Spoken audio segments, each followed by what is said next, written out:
beten, aber nicht, dass man deswegen die vorgeschriebenen Gebete vernachlässigt. Deshalb sollte man immer wissen, dass solche Treffen, wo sehr oft Allahu ausgesprochen wird und so weiter, das kann, oder diese Sitzungen sind gut, aber wenn sie das Maß überschreiten, dann führt dies auch zum Schlechten. Also, wenn der Mensch etwas sieht, was oberflächlich zum Guten hin führt und selbst solche Sachen zum Schlechten hinführen können, so können andere Sachen ja noch mehr den Menschen negativ beeinflussen.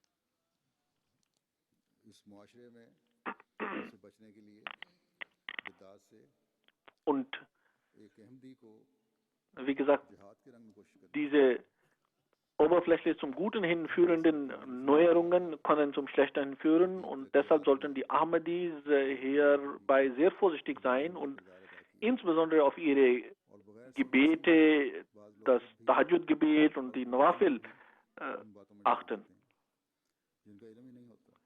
Und die zusätzlichen Sachen, zu denen der Heilige Prophet sallam uns aufgerufen hat. In der heutigen Gesellschaft, in der heutigen Zeit muss ein Ahmadi in Form eines Dschihad gegen diese schlechten Neuerungen sich bemühen. Wie ich eingangs bereits erwähnt habe, die neuen Erfindungen führen manchmal dazu, dass solche Neuerungen sehr schnell sich weit verbreiten. Und manche Eltern sind nicht nur selbst darin verwickelt, sondern sie verwickeln auch ihre Kinder in diesen Sachen. Wenn man das Gebet vor Augen halten würde, das der Heilige Prophet sallam uns gelehrt hat, dass wir selbst vor solchen Sachen den Schutz Gottes suchen sollten, die der Mensch unwissentlich begehen kann und zum Schlechten hinführen können. Wenn man dieses Gebet aufrichtig und mit reiner Absicht betet, so schützt ihn Gott auch vor solchen Sachen. Von den Sachen, die zum Beispiel zu naher Zeit passieren werden hier im Westen, darunter ist die Tradition von Halloween. Und wie ich gesagt habe, manche Ahmadis lassen zu, dass ihre Kinder, ohne darüber nachzudenken, sich an diesen Traditionen beteiligen. Wenn man darüber nachdenkt, so wird man feststellen, das ist auch eine Erneuerung im Christentum, eine Erneuerung, die den Menschen dem Schirk näher führt. Der Glaube an irgendwelchen Hexen und Magien und solchen Sachen, das ist etwas, was auch in der Bibel abgelehnt worden ist, aber im Allgemeinen denken die Menschen nichts dabei und denken, es ist ja nur Spaß. Wenn man aber dabei bedenkt, dass alles, was auch in Form von Spaß vorliegt, was letztendlich auf Schirk beruht oder dahin führen kann, dass Ahmadis dies vermeiden können. Ich bin darauf hingewiesen worden, weil die in Charge von unserer Research Team mir gesagt hat, dass ihre Tochter sie um Erlaubnis gebeten hat, sonst nichts am Halloween zu tun, aber sie soll bitte die Erlaubnis bekommen, Kostüme zu tragen. Sie untersuchte dann, woher dieses Halloween kommt, und ich habe sie dann gesagt, dass sie auch mir diese Informationen geben sollte, und ich sage Ihnen hier die Zusammenfassung davon, weil manche Kinder auch mir Briefe schreiben und sagen, was ist der Grund dafür, dass unsere Eltern uns nicht daran sich beteiligen lassen, obwohl andere Ahmadis sich daran beteiligen. Also ich habe ihnen immer die Antwort gegeben, gemäß meinem Wissensstand, dass dies etwas ist, was nicht gut ist, aber die Geschichte von diesem Ereignis, was ich jetzt gesehen habe, zeigt, dass die Ahmadi-Kinder dies vermeiden sollten auf jeden Fall. Im Christentum oder im Westen ist diese Erneuerung gekommen von den Götzendienern der alten Zeit.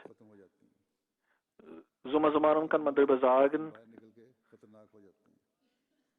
dass das Fundament auf Hexenglaube beruht. Und dies alles bringt das Fundament des Glaubens in Verruf oder stellt es schlecht dar. Und nicht nur das, sondern auch eine Form von Schirk ist dabei vorhanden, weil man glaubte, dass am 31. Oktober der Unterschied, die Trennung zwischen den Lebenden und den Toten aufgehoben wird und die Toten oder in die Welt kommen und den Menschen in verschiedenen Krankheiten stürzen können, in Schwierigkeiten bringen können und so weiter. Und um dies zu vermeiden, hat man dann versucht, sie von sich fernzuhalten. Man hat auch Feuer entfacht an verschiedenen Stellen oder es wurden Opfer dargebracht oder sonst etwas gemacht, damit sie von einem fernbleiben. Dann hat man diese Kostüme erfunden, um die Menschen zu erschrecken. Auf jeden Fall, wie ich bereits gesagt habe, als das Christentum sich verbreitete, so haben die Christen diese Tradition angeeignet und seitdem ist es auch unter den Christen gefeiert worden oder begangen worden, das Fest. Insbesondere die Katholiken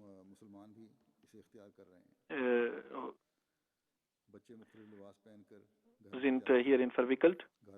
Durch das Christentum und durch die Medien ist diese Station jetzt überall auf der Welt verbreitet, insbesondere in USA, Kanada, hier in Großbritannien, Neuseeland, Australien und in manchen Ländern in Europa, Japan und so weiter.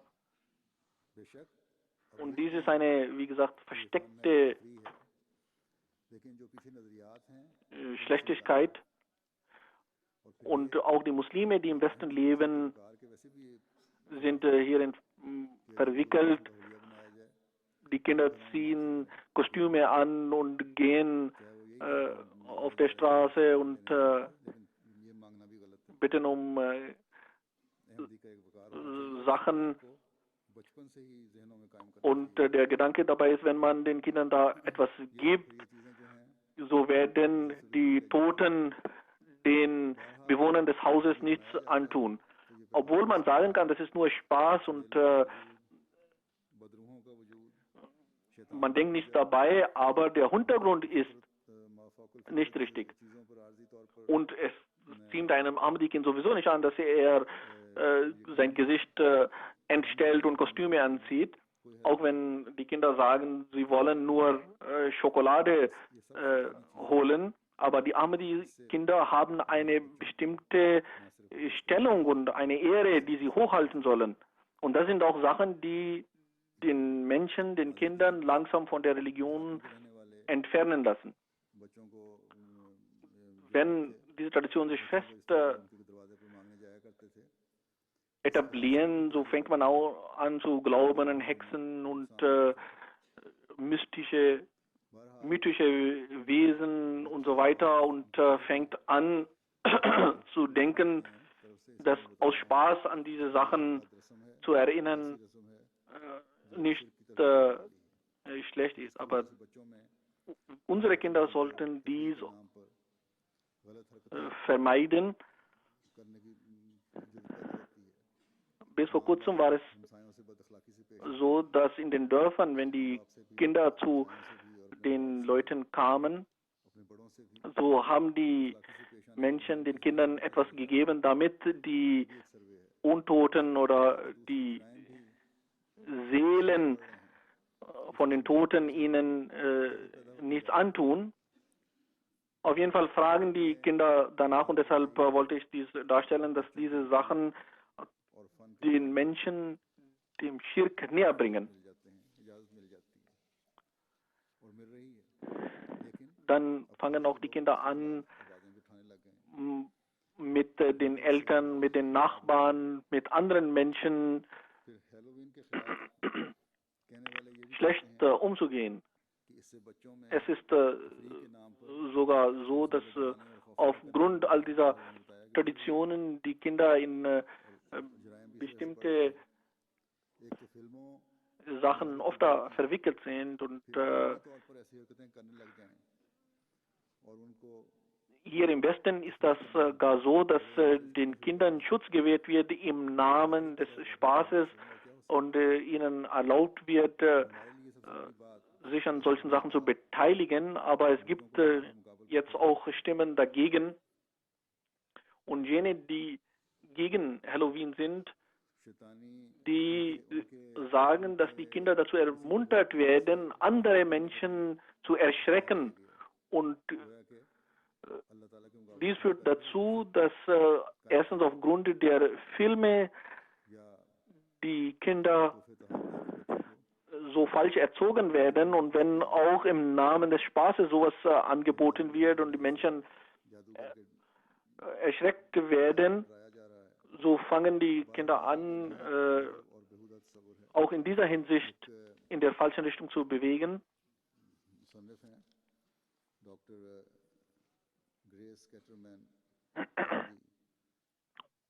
Für uns ist das aber auch zu beachten, dass durch Geschenke an die Kinder versucht wird, diese Seelen zu beruhigen oder gut umzustimmen oder dass man versucht, durch Magie und durch Hexen Menschen zu erschrecken. Das ist alles unnütz. Ein Autor, Dr. Gray Scatterman, hat in seinem Buch You and Your Child's Problems geschrieben,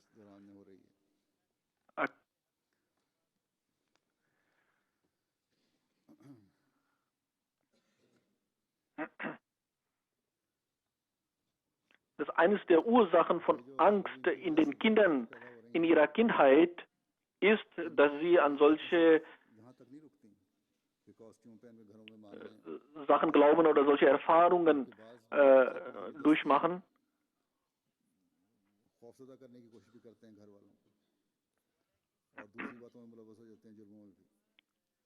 Also sagt, das führt dazu, dass dies unter den Kindern dann auch zunimmt mit der Zeit.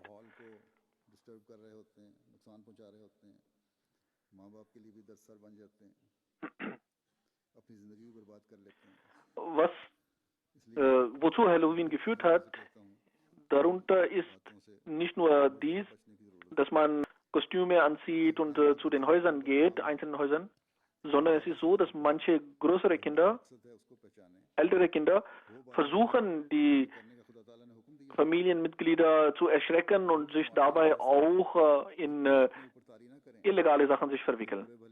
Und sie werden dann zu Problemfällen auch für die Eltern und für die Gesellschaft. Deshalb sage ich nochmal zu den Ahmadis, dass sie diese Sachen aufs Genaue vermeiden sollten. Die Aufgabe der Ahmadi-Kinder ist, dass sie ihre Beziehungen zu Gott verstärken, dass sie das tun, was Gott geboten hat. Der Sie sollen den Einfluss